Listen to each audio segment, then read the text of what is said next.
Hi everybody and welcome back. On this recording we're going to show you how to do a hydro dip on glasses.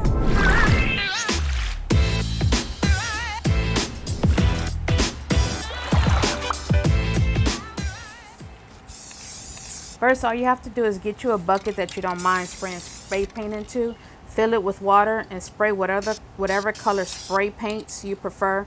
On this one I wanted a lilac, pink and silver. So what you'll see is I'm just spraying the spray paints inside the bucket. You don't want to let these dry because then they'll be real sticky, and when you dip it in you want to slant it, go straight down, turn it and come back up. Very easy. And you see all those little bubbles? You're going to want to get in front of a fan. You don't have to have a big industrial fan like we happen to have, but just get in front of a fan and lightly blot it so that way you can get all the water off of it. All those little bubbles and drops of water, you want to get off of there. You don't want to have any water in sight. So that's all I'm doing. And then I waited 24 hours, and the next day I'm coming. We're going to get ready to epoxy. So I'm using my spoon. I have my little measuring cup. You can get these from Amazon. I'll link it below. And I have a cup so that I can put my A and B epoxy into that cup. And I have my little dandy turner that I love to use for my epoxy. There we go with my KS resin. I love it. That's part A.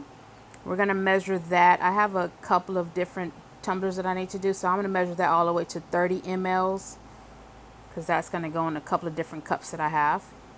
And then we're going to get our part, going to dump that in first. And you want to make sure to get all of that out of the measuring cup because we're also going to use that for part B. So you'll see me, it may take you a while, but make sure to get as much of it out of there as you can. Once you have it all out, you're going to get your part B.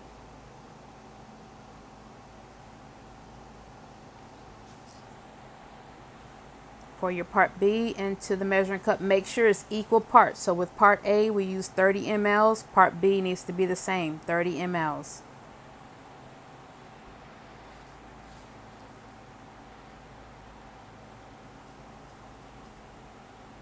So once that's done, we're going to also put it in the cup. Make sure you get all of it out.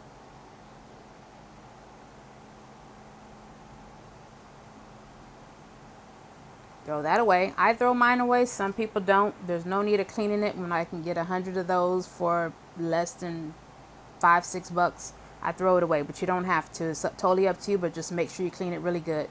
So now I'm putting my spoon and my little measuring cup, my cup with my epoxy, into my turner. That's going to turn for me, and as you can see, it goes either way. All you have to do is turn it. So what I like to do is start it one way. You'll see it looks a little clear because we just put it all in there. Turn it one way, and then I'll come back maybe 5-10 minutes later and turn it the other way. So what I'm going to do is while my epoxy is turning, I'm going to show you how I put mine on my 4-cup turner. I like to use the kitchen grips just to hold my pool noodles. What's inside my glass is the actual pool noodle. I just buy the big pool noodles, cut them in half, more than half. Cut them. I have some longer, some bigger, just depends on the size of cup or glass or whatever you're using. See the pool noodle? That's the middle. Just slide it on the arm of your turner. And that's the way I found that it will not move.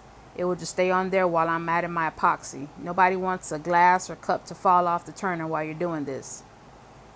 So we're just going to check back on the epoxy. As you can see, it's gotten real cloudy. That's the next stage of it, and then it's going to come clear. Okay, so now here we are back. About 5 minutes later, I came back, and you'll see it's all clear. That's exactly when you'll know that it's ready for you to add to your cup. Clear. It does have a little bit of bubbles, so the way to get rid of those bubbles is you're going to add it to some water. You're going to get a bowl of water. I usually put it in a microwave for about 30 seconds. Dip my cup in the water and just kind of stir it lightly. You don't want to stir it too fast because then you're going to create more bubbles. But what the heat of the water does is gives it like a warm bath to where it will get rid of some of the bubbles that are in there, and it'll also thin out your epoxy because you don't want to put thick epoxy on there. And as you see, it's still, to me, it's a little thick, but we're going to get it to where it's going to be a little bit thinner. It's going to be runnier to where it just slides all over the tumbler or your glass.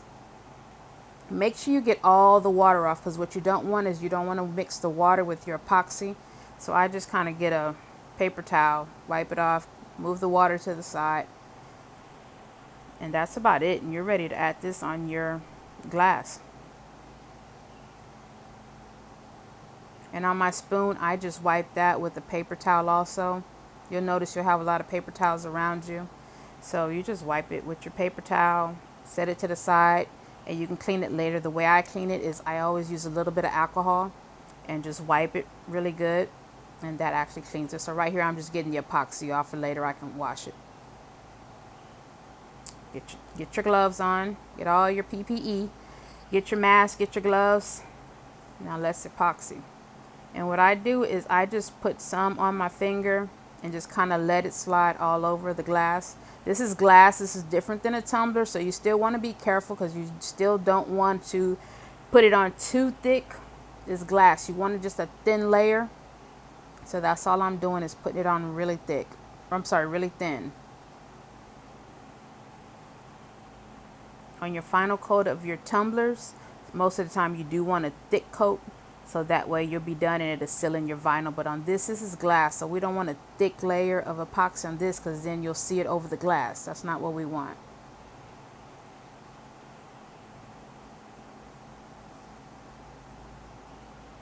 You just see me, I'm just thinning it all out.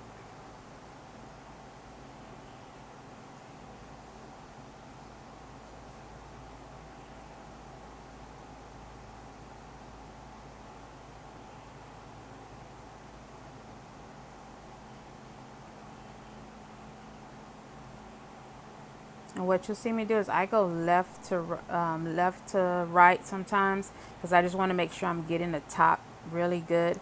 And then you'll see I'll start going down from top to bottom. That's just how I like to make sure I'm getting all of it. But on this glass, since it does have a stem, I want to make sure to get the stem of the glass also.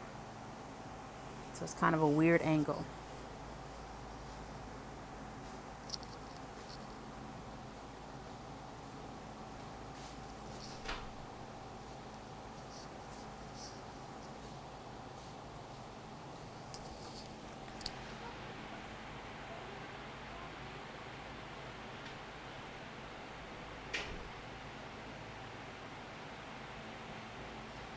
Get all the way down to the base of it also.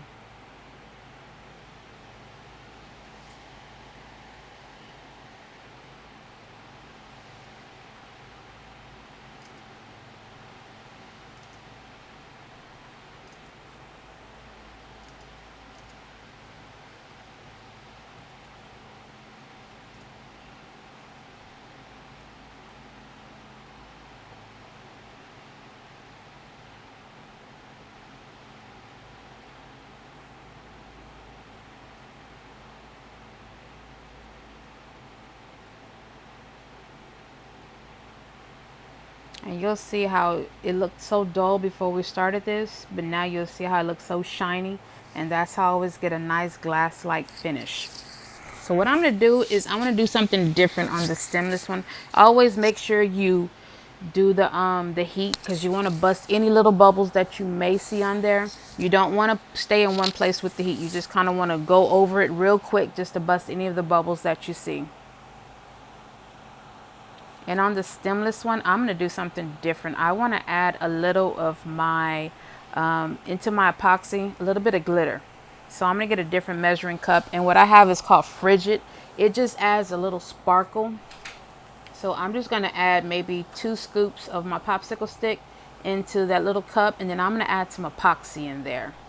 And that's going to give me a nice little sparkle on top of what looks like a dull cup that's going to become real shiny and sparkly.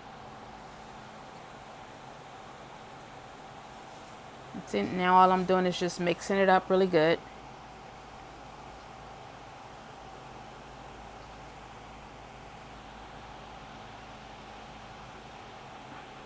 Okay, see how sparkly that is? Now we're just going to add it to that stemless cup.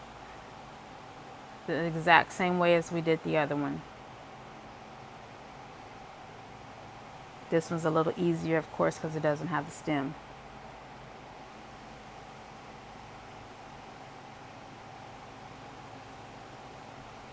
I know you're wondering, how do I know exactly how much to put? As you do cups and tumblers and things like this using epoxy, you'll usually figure out about how much epoxy you need to add for one cup, one glass. Like here I'm doing 2 glasses and 3 tumblers.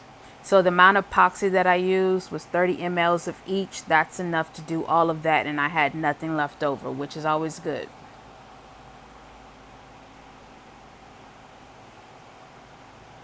Okay, we're just making sure to thin out the top because, again, I don't want my top thick. This is glass. Just run my finger from top to bottom.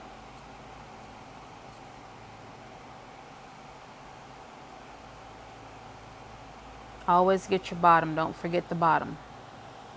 And you can see it already shining up. KS resin is the only resin that I have started using. I've been using it maybe, well, more than, let's say more than 6 months. I know that. I've switched from Aluminite. I didn't like that one. I did Fos Rizzle, didn't like that one. And see, look at that sparkle behind the Hydro-Dip.